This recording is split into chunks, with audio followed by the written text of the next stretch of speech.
Olá, seja bem-vindo mais uma vez ao Questões da Qualidade. O tema que a gente vai abordar hoje é BPMN. E aí, antes de a gente começar, antes de passar para o conteúdo em si, né, os conceitos e a prática envolvendo esse tema BPMN, eu quero trazer aqui duas informações bem importantes para você.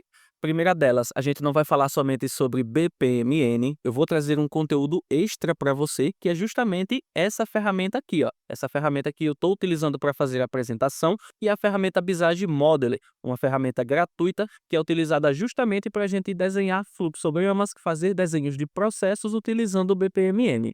Segundo ponto, você não vai ver somente aqui um conteúdo básico, raso, que vai te deixar aí depois voando sobre esse tema.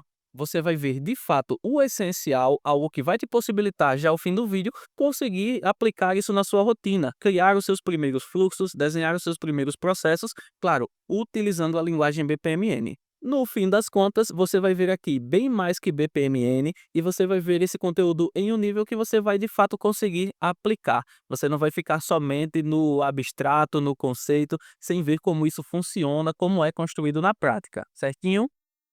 Se está tudo certo, vamos lá. Como eu já mencionei, eu estou utilizando aqui a ferramenta Visage Modeler. Tá aqui, ó, o nome da ferramenta.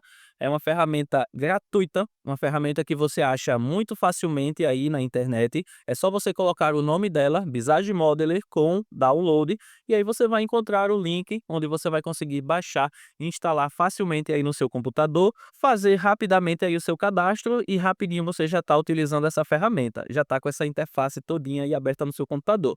Como você já deve ter percebido, essa ferramenta aí, o Visage, tem até uma semelhança muito grande com as ferramentas do Office. A gente consegue ver aí uma barra superior com diversos itens, com diversas abas também.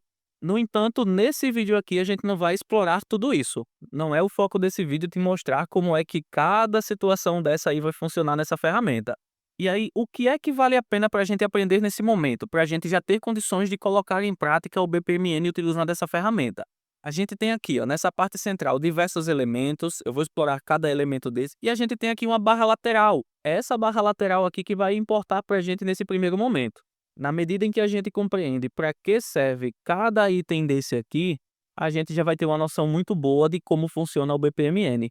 E aí, consequentemente, a gente já vai ter uma noção muito boa de como utilizar tudo isso na prática. Para facilitar a compreensão, eu não vou partir diretamente para esse fluxo que já está aí construído, depois a gente vai vir para ele. O que eu vou abordar agora são conceitos. Eu vou explicar para que serve, como se aplica cada item desse, cada forma dessa aí que a gente consegue ver nessa barra ao lado.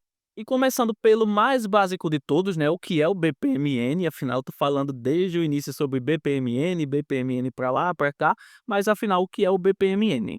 Como eu coloquei aí, BPMN é uma notação padronizada usada para representar processos de negócio de forma visual, clara e compreensível, alinhando áreas técnicas e não técnicas sobre como o trabalho acontece do início ao fim. Colocando de outra forma, de uma forma mais simples, o BPMN serve para desenhar processos de maneira que qualquer pessoa consiga entender, independentemente do cargo ou da área. Vamos pensar assim, o BPMN é uma linguagem que utiliza justamente esses itens, essas formas que a gente consegue ver aí nessa barra lateral, e na medida em que a gente utiliza essas formas, cada uma com o seu significado específico, que a gente também vai explorar, essas formas contam uma historinha. Elas mostram o passo a passo de como um processo funciona. Se a gente utiliza cada uma dessas formas de maneira adequada, qualquer pessoa, independentemente da área, independentemente do cargo, independentemente até da empresa, do país, ela vai conseguir entender aquele fluxo. Por quê? Porque cada forma representa uma situação, uma questão específica dentro do processo. Ah, Anderson, isso quer dizer que se eu construir um fluxo utilizando o BPMN, colocando essas formas aí de maneira adequada, qualquer pessoa dentro da minha empresa vai conseguir entender? Essa é a proposta. Na prática, as coisas não são bem assim. Mas esse é um item, é uma questão que eu vou abordar mais à frente. Vamos com calma. Vamos começar primeiramente entendendo o que significa cada item desse, cada forma dessa. E aí, começando por essa bolinha verdinha aqui, essa bolinha verdinha significa evento de início, é isso que ela representa. Trazendo aqui de uma maneira mais conceitual, esse evento de início representa o ponto em que o processo é disparado. Indica que algo aconteceu e a partir dali o fluxo começa a ser executado. E aí, para a gente visualizar na prática como é que isso é colocado dentro do processo, eu tenho aqui um trechozinho, né, que representa um processo, e aqui eu tenho, ó, a bolinha verde, o evento de início. A partir desse evento, dessa situação, né, no caso aqui, o cliente abriu uma ouvidoria, esse processo é disparado, ele inicia. E aí vem tarefa 1, tarefa 2, e vão ser tarefas executadas a partir dessa situação, desse evento de início, ok? Temos aqui outra bolinha, um pouco menos verde, né, aqui um tom de amarelo, um verde claro.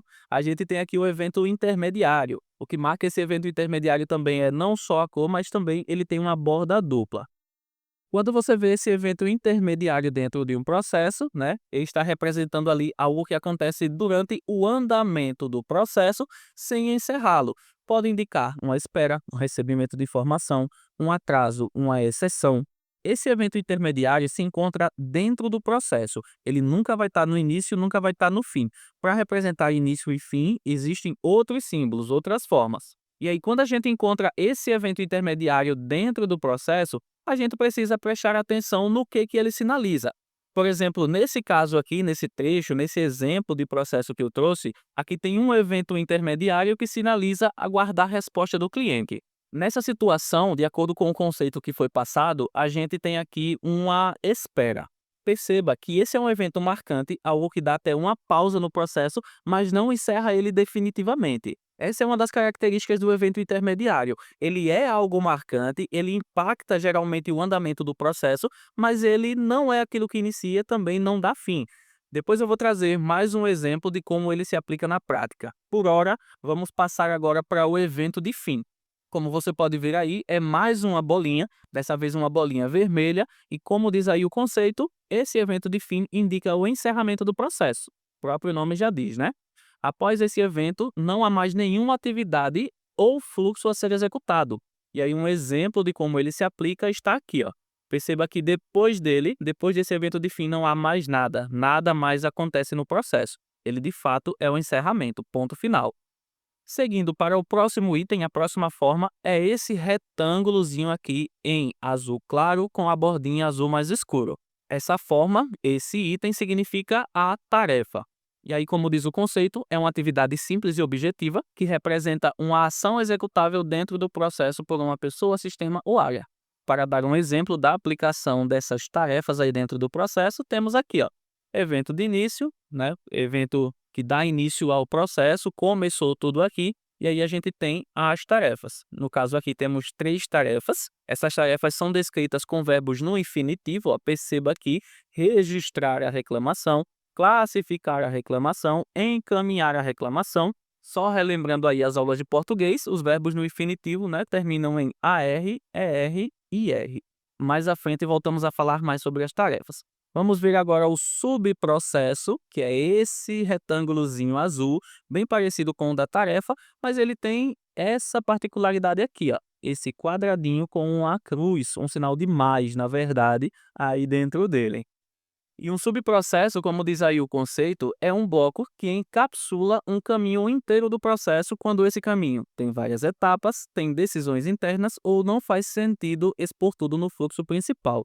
Para dar um exemplo, temos aqui, ó, uma tarefa seguida de outra tarefa, temos aqui um ponto de decisão, que ainda eu vou explicar para vocês, e aí tem 2 caminhos a partir desse ponto de decisão. Um caminho leva a mais 2 tarefas e outro leva a um subprocesso. Esse subprocesso aqui, ele, como diz aí o conceito, encapsula diversas tarefas. Ele é um caminho à parte, um caminho geralmente autônomo, que, por ele muitas vezes ser muito extenso, não vale a pena a gente representar tudo isso dentro do processo, esse processo principal que a gente está construindo. Então, para não ficar tão grande, para não ficar uma coisa imensa, que muitas vezes vai ficar até difícil de compreender para quem vai pegar e executar esse processo, a gente utiliza esse recurso do subprocesso. Mais à frente eu trago aqui outro exemplo de como é que isso funciona. E aí, para finalizar as formas, para finalizar essas formas geométricas, né, esses itens que a gente vê aí na coluna da esquerda, temos aqui o gateway, ou gateway, né? Meu inglês não é muito bom, mas está aqui, ó, o nomezinho correto. Quem souber aí corretamente me corrige. E como diz o conceito, né, o conceito geral de gateway é um elemento responsável por controlar o caminho do fluxo. Ele serve para dividir, direcionar, combinar ou até sincronizar atividades do processo. Agora, quando a gente tem esse gateway aí mais ligado a um ponto de decisão, o gateway de decisão, a gente tem algo que representa o ponto do processo onde o fluxo se divide. E aí ele se divide com base geralmente em uma pergunta objetiva. Temos aí um exemplo de como esse gateway de decisão se aplica na prática. Temos aqui, ó, verificar procedência.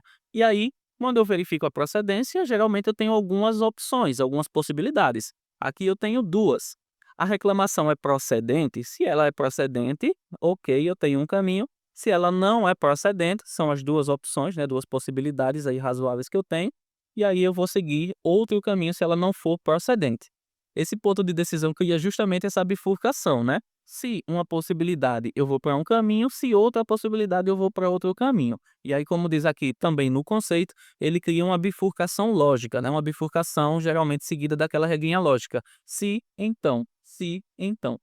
Agora que eu já mostrei para vocês o significado e aplicação de todas essas formas, de todos esses itens que estão aí na coluna da esquerda, eu quero voltar lá àquele processo, né? Tem algumas questões aqui importantes, mas eu vou abordar elas no final. São questões, inclusive, importantes para você que vai praticar isso, que vai colocar esse BPMN na prática. É importante você conhecer essas questões que eu vou trazer aqui também. Então, fica até o final para você chegar até elas.